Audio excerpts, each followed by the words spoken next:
Welcome to week 2 of stay-at-home orders here in Ohio.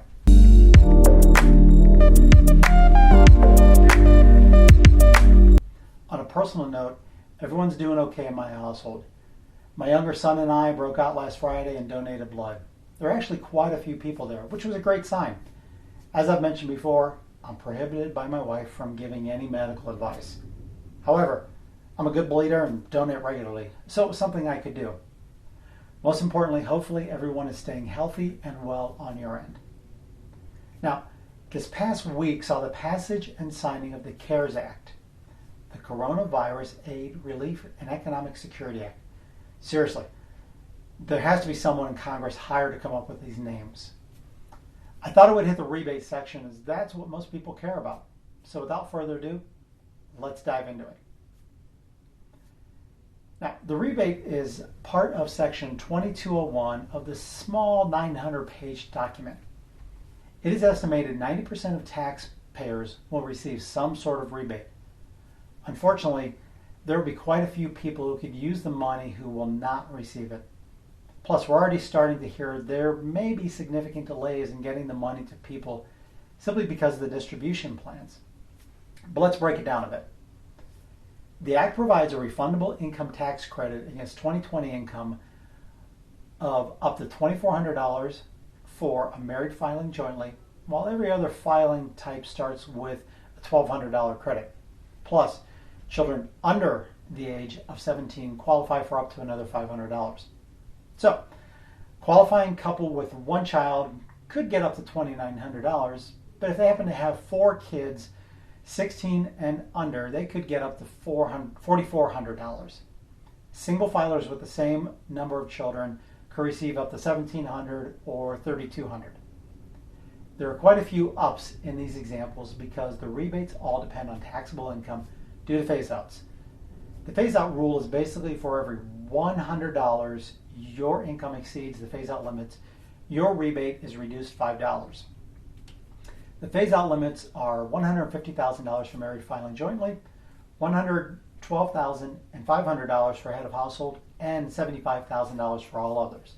Now, because most of my readers are fellow Gen Xers, they fall into categories such as myself, they may have kids in college. I know my older son who's unemployed because the school shut down, there's no need for lifeguards and film editing. He's been asking about the legislation and whether someone his age would receive anything. Sadly, it looks like he would not qualify. He was 18 at the end of the 29 tax year, but we claim him as a dependent. Now, my younger son was 16 at the end of the tax year, so in his case, because of his age, he would qualify. I haven't had the heart to break it to them about income phase-out ranges. Anyway, my personal opinion, and again, just my opinion, they should have just provided the same level of rebates to everyone, regardless of age and what their income was. Yet, I think LeBron James and Jeff Bezos should be getting checks too. And those small business owners who have made $500,000 or more last year but are now shut down without any income. Heck, I have physician clients who are being cut back and their incomes will be dropping and possibly significantly. On the flip side, you have people whose 2019 incomes qualify them to receive a rebate, but in reality, they may be doing really well this year and their current incomes are above the phase-outs. You know, toilet paper manufacturers and gun shop owners.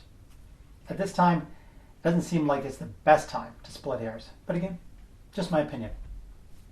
Regardless, if your 2018 tax return showed you made too much to qualify for a rebate, but you think your 2019 income would qualify you and you haven't filed your return, well, you may want to get on it.